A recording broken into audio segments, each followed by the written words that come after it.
Okay, uh, let's have a look at the remaining part of the chapter now. Yes, we're doing use of microbes in our daily activities, human welfare activities.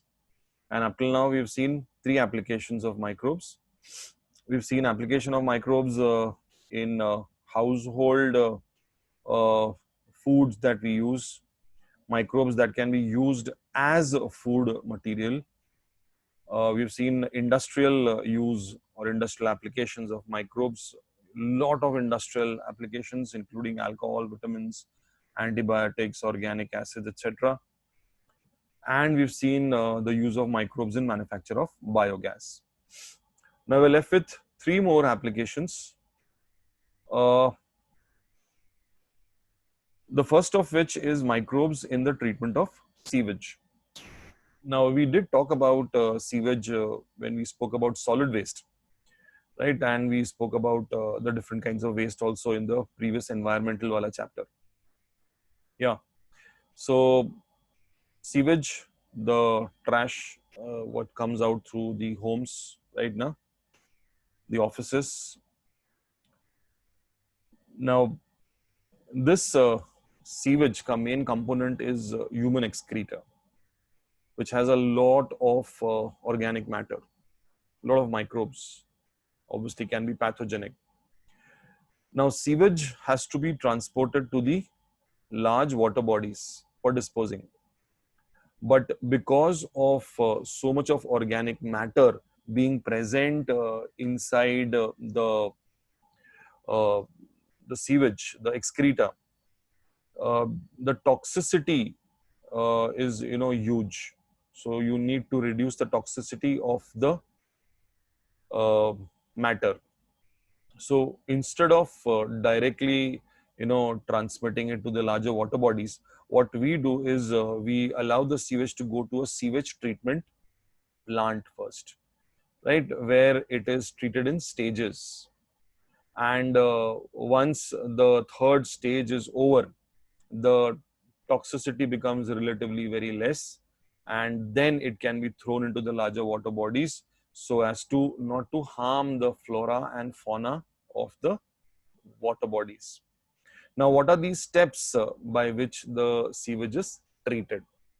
Remember, the aim of this STP, sewage treatment plant, is to decrease the load of the organic matter, the load of microbes. Now, first is the primary treatment. I told you it's a three-staged treatment. First is primary. Now, primary is basically physical treatment, wherein there is removal of the large and small floating debris, right? You have sequential filtration. So what you have at the end of the primary treatment, the physical part of the treatment, is you have solids, settled at the base and the fluid is above, right? I have tried to illustrate here. Can you see? जो settle हो जाता है, we call it as sludge, right? And जो ऊपर fluid रहता है, उसको हम लोग बोलते हैं effluent. Now it is the effluent which is now going ahead for the secondary treatment. Now this is the stage where microbes are used. So this is the biological treatment wala phase, secondary treatment. Now what is done here? The primary effluent, I hope you are clear what is the effluent and the sludge now. The primary effluent is taken into large tanks where it is agitated and aerated mechanically. So you have large mechanical tanks, right? You have stirrers where this effluent is undergoing mechanical agitation.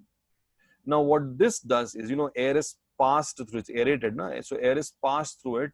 It promotes the growth of aerobic organisms, right?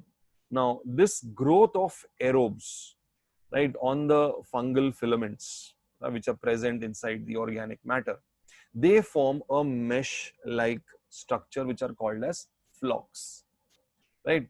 So ab hota kya hai, during the flock formation, a lot of organic matter is being consumed by the aerobic organisms. अब जैसे जैसे organic matter consume हो रहा है, what is happening is उसका BOD is going down. The BOD starts moving down now, right? So the BOD of the effluent is decreased.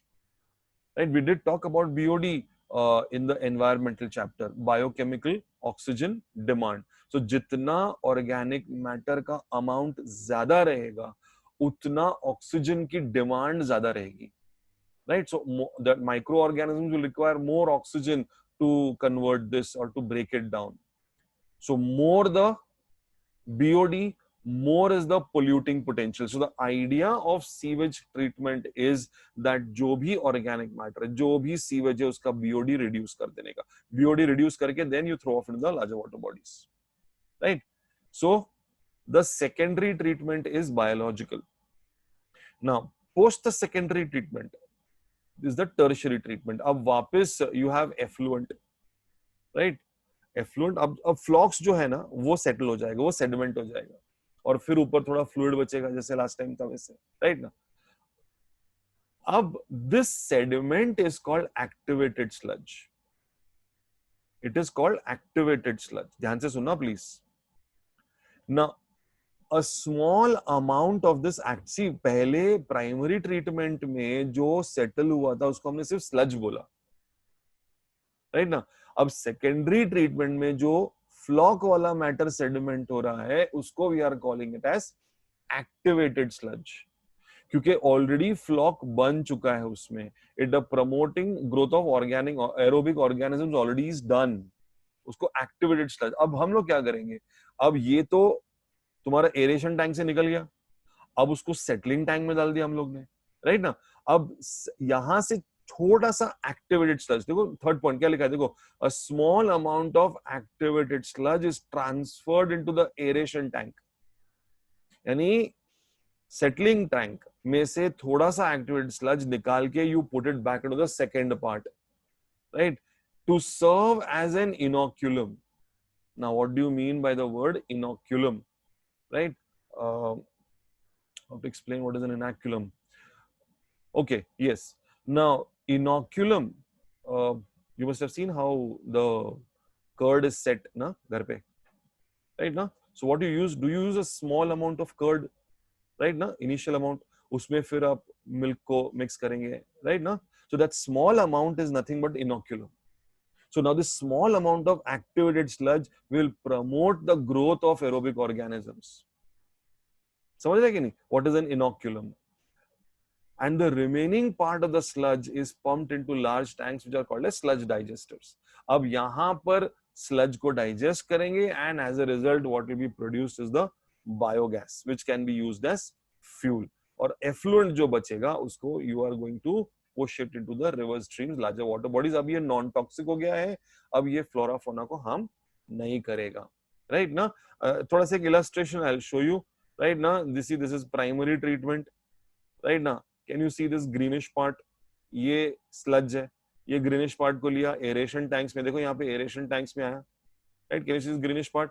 यहाँ mechanical aeration होगा, right? अब क्या होगा? यहाँ पर flock formation होगा, ये settle down होगा, ये देखो secondary में. Can you see this bluish part? ये वापस sludge, ये activated sludge है, देखो ये वाला activated sludge है.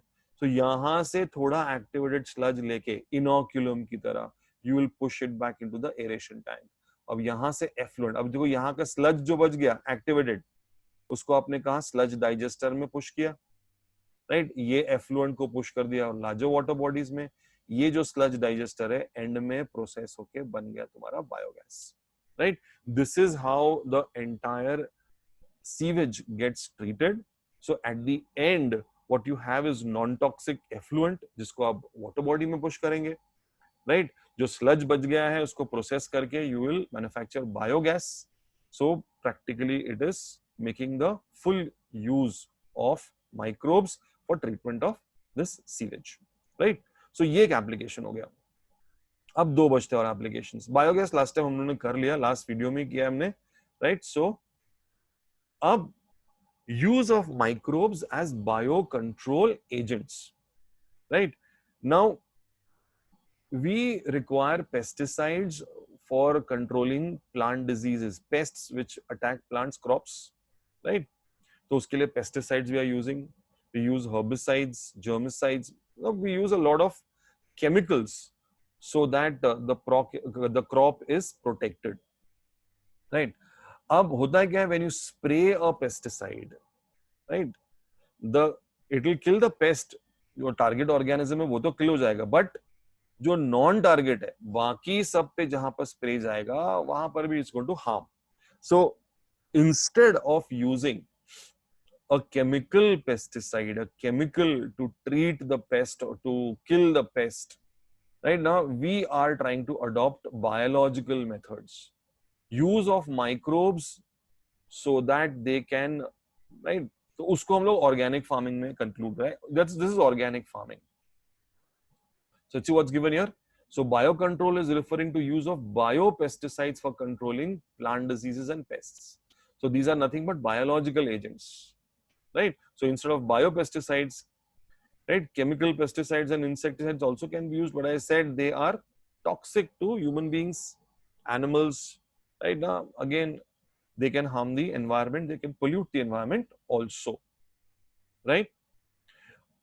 Ab biopesticide action, as I told you, is specific as it kills only the harmful pest.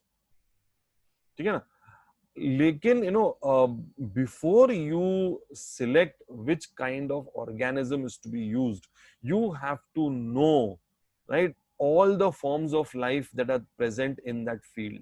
Predators कौन है, pest कौन है, right ना, right? So if you know the pest and you know its predator, job आसान हो गया तुम्हारा. So instead of using a chemical pesticide, what you're going to use is the natural predator to control the pest, right? Unki life cycles, pattern of feeding, habitats, right? Now, all these are essential before you select a particular biopesticide. Clear, please? Okay. Now, with bacteria, right, the most prominent amongst them is Bacillus thuringiensis, BT, जिसको हम लोग short form में बोलते हैं, right? Now, fortunately, I think biotechnology, Kevsar has just started with y'all, I think so, and you'll be talking about Agrobacterium as well as Bacillus thuringiensis also, right? Dried spores of this bacteria are mixed with water and sprayed on the host plant. अब होता क्या है देखो, like particularly cotton and brassica. When the insect larva, जो pest है, उसका larva will eat these leaves, right? तो वो जो dried spores of bacteria है, वो insect के gut में जाएगा, right ना? बराबर ना? And the toxins are released in the gut by the bacteria. And the pest, the larva, it gets killed. So what you have done is you have targeted a specific organism and not harmed anything else, right? अब biotechnology का role देखो, एक छोटे से paragraph में यहाँ पे आया. I told you will be talking more in the biotechnology वाला part.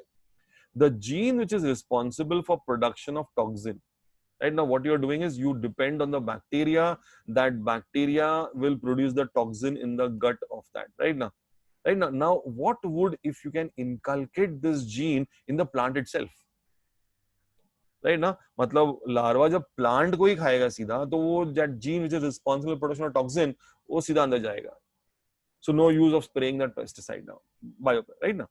So this is done by using rDNA technology, recombinant DNA technology. I told you we were talking about this in biotech. And this transgenic plant, आपने एक gene को transfer किया है, right now from the bacteria. You have isolated this gene which produces the toxin, and you have incorporated this gene into the genome of the plant, right? So the plant now becomes a transgenic plant. It's called as bt cotton. Bt cotton, bt I told you stands for Bacillus thuringiensis, right? So it can kill the following insect by toxin. It can kill bollworms, caterpillars, larvae of the Aedes, black flies, etc. A lot of organisms it can act on. So as far as bacteria is concerned, BT is the most important one to remember. Fungi may we have Beauveria bacinia, which kills aphids. We've got Trichoderma, which is also effective against plant pathogens, right? Commonly found in root ecosystems. Protozoa में we've got Nosema, Leucostera. ये सारे नाम्स notes में दिए हुए हैं, ये सारे नाम्स NCERT में नहीं है, right now? So please be careful about that. Viruses may we have baculovirus. It is belonging to the genus under nucleopolyhedrovirus, right? It's called NPV. It targets gypsy moths and caterpillars. Okay? So bacteria may we had BT, and fungi, protozoa, viruses are there on your board right now. Now, these are all biocontrol agents.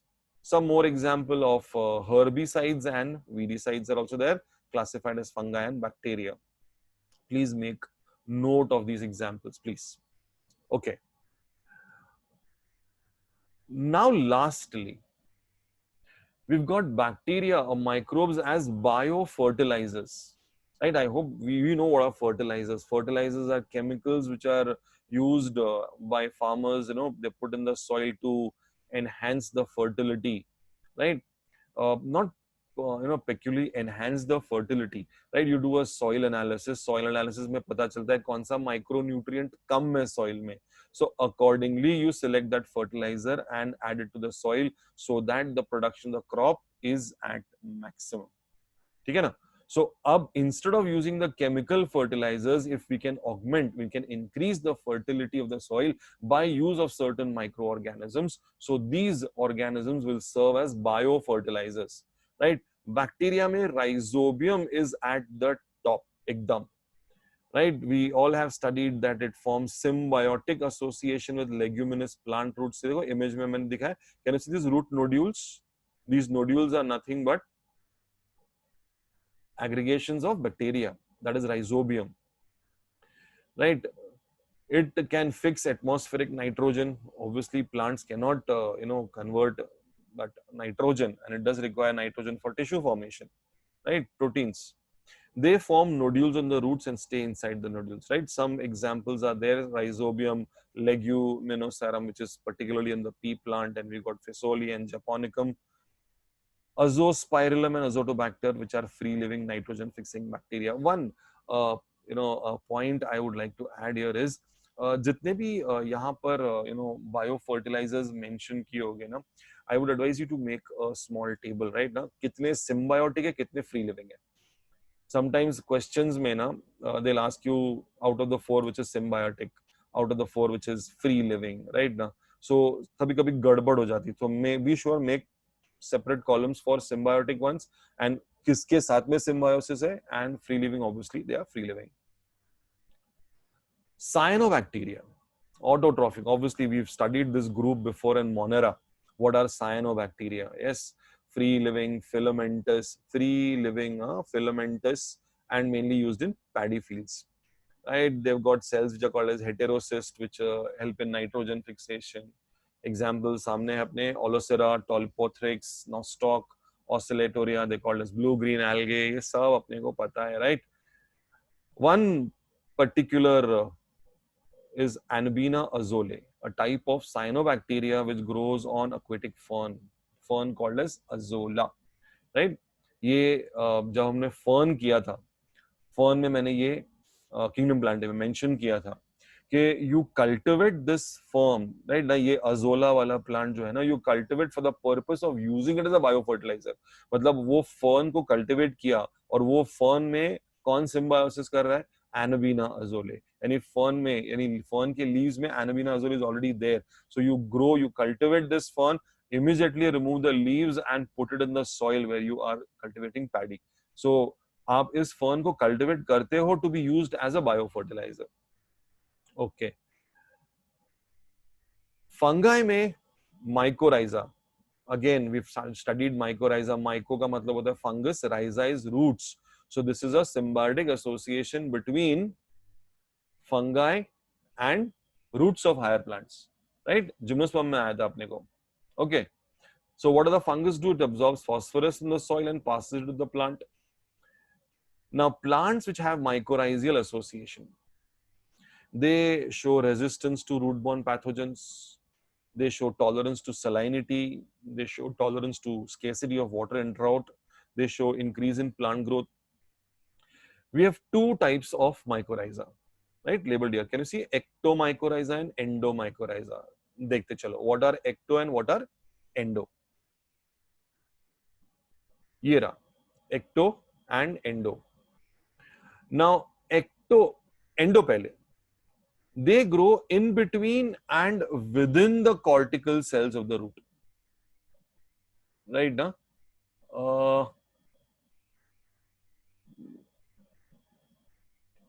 Okay, they grow in between and within the cortical cells, right? So I can see them growing within the cortical cells. ये देखो, if I can see this, ये देखो, can I see this?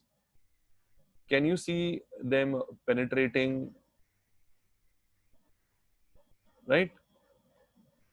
This is a better image. ये देखो, are they penetrating the cell of the cortex? Are they between the cells also? But hold on a moment. Cortex के cell में ये अंदर जाने के बाद it is forming a vesicle. ये देखो, can I see this vesicle? Yes. But it also forms this small branching like structure which is called as an arbuscule. It is called as a arbuscule. मतलब ये दो type के structure बनाता है within the cell of cortex, a vesicle and an arbuscule. So this is called as a vesicular arbuscular mycorrhizae or VAM. क्या बोलेंगे इसको? Vesicular arbuscular mycorrhizae. It's called as a VAM. And fungus belong to the genus Glomus. They are more into these mycorrhiza, right? Now, so endomycorrhiza, it penetrates inside, goes inside the cell of the cortex, forms a vesicule or an arbuscule inside the cell of the cortex. Therefore, it is called as a vesicular arbuscular mycorrhiza or VAM. Now, an ectomycorrhiza, ecto outside. Now, look at this image. Can you see fungal जो mycelium है? It is more on the outside. Wait a minute. Let me show the next image. ये देखो यहाँ पर. Can you see ये पूरा?